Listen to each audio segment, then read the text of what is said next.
안녕하십니까. 2006년부터 성대 질환과 한방 이비인후과 치료에 전념해온 다올 한의원 네트워크의 다올 한의원 서울대점 강준환 한의사입니다. 요즘처럼 밤낮에 기온차가 크고 특히 해가 지면 기온이 훅 떨어지는 환절기가 오면 성대나 코, 목 기관지는 좀 더 좋지 않은 환경에 놓이게 됩니다. 목을 많이 쓰시는 분들 중에 요즘 특히 더 아침에 일어나면 목이 칼칼하고 건조하다든지 재채기나 콧물이 늘어난다든지 얼굴 피부가 갑자기 건조하고 당기는 증상이 좀 더 심하게 생긴다든지 혹은 몸이 간지럽고 부스럼 등의 각질이 좀 더 일어나신 분들은 좀 더 집중해서 보시면 도움이 되실 것입니다. 왜냐하면 이 증상이 피부나 코에서만 생길 리가 없죠. 목소리를 만들어내는 성대에도 영향이 클 수밖에 없습니다. 미리 대비하시고 조심하시면 환절기에 더 잘 생길 수 있는 성대 결절, 성대 폴립 등의 성대 질환을 미리 예방하실 수가 있을 것입니다. 건조한 날씨에 성대 결절이 더 잘 생긴 이유는 날씨가 건조해지면 성대로 유입되는 공기도 당연히 건조해집니다.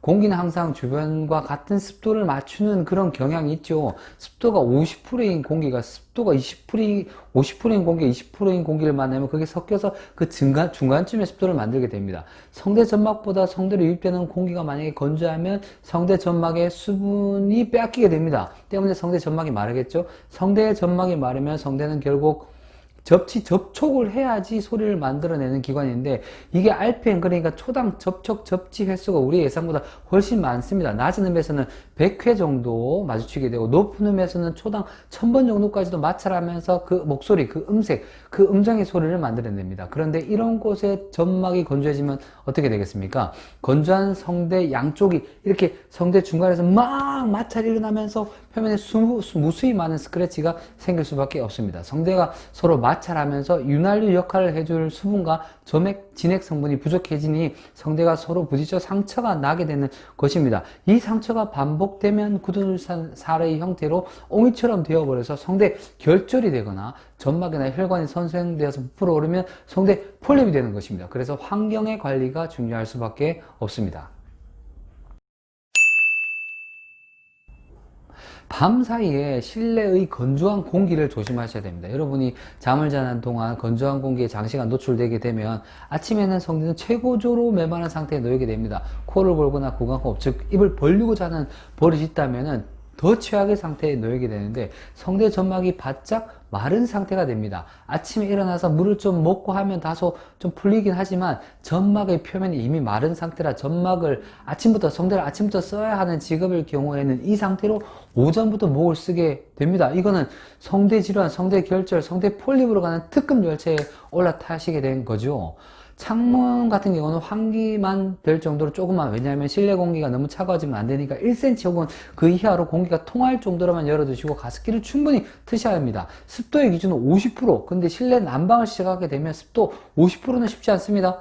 충분히 가습하셔야 도달할 만한 수치입니다. 따로 습도계를 준비하셔가지고 확인해 보시면 아마 습도를 올리는 게 보통 일이 아니네, 머리맡에 수건을 적셔두고 자는 걸로 이걸로는 뭐 택도 없겠다 싶으실 것입니다. 그리고 가습기 오염 문제 때문에 틀지 못하고 계신 분들이 아직 계시다고요? 이건 또 심화 학습이긴 한데 일단 간단히 정리해 드리자면 가습기를 하셔도 됩니다. 조금만 관리하신다면 이게 이득이 훨씬 더 크기 때문에 가습기를 트시는 것이 더 도움이 됩니다.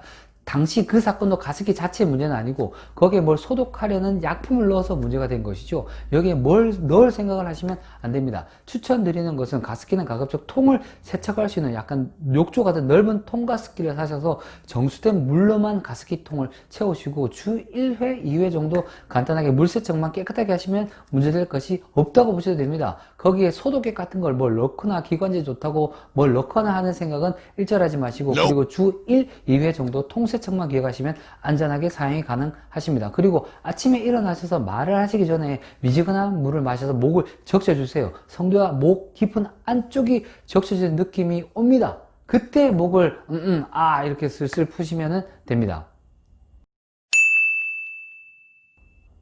두 번째, 낮과 밤의 높은 기온차를 해소해 줄 수 있는 방법을 찾으셔야 됩니다. 난방을 시작하시면 실내는 이제 좀 따뜻하니까 반팔 반바지로 활동이 가능합니다. 활동할 때는 본인이 편한 스타일로 반팔이든 긴팔이든 뭐 속옷바람이든 뭐 기타 등등 다 편한 대로 하시면 됩니다. 다만 잠을 잘 때는 꼭 긴팔 긴바지가 좋습니다. 갑갑하신 분은 아주 얇은 소재로 하셔도 상관없습니다만 긴팔 긴바지가 성대 관리, 호흡기 관리에는 도움이 됩니다. 왜냐하면 결국 새벽에 대기 온도도 떨어지지만 대체로 체온도 같이 약간 떨어지게 마련인데 이때 체온을 유지시켜줘야 하거든요.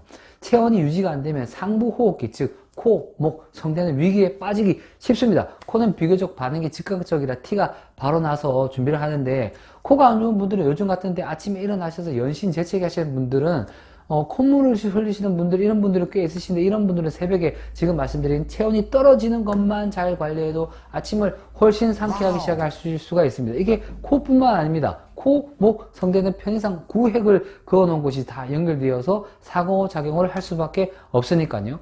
여기에, 목이 안 좋을 때 목에 스카프, 목수건만 좀 둘러보세요. 여기만 보온이 되어도 목이 금방 편안해지는 느낌을 받으실 수가 있습니다. 그리고 외출하실 때도 밤낮의 높은 기온차를 고려해서 옷차림을 하고 나갈 수 있도록 하고, 왜냐면 더우면 벗으면 되니까 꼭 약간 덥게 옷을 준비하셔서 외출하시는 게 좋습니다. 춥게 나가면 더 입을 수가 없으니까 꼭 약간 덥게 해서 나서시길 바랍니다. 이때도 역시 목이 불안불안하시면 스카프로 목을 간단하게 목을 두르고 나가시는 것만으로도 성대는 꽤 보호받는 느낌을 느끼실 수가 있을 것입니다.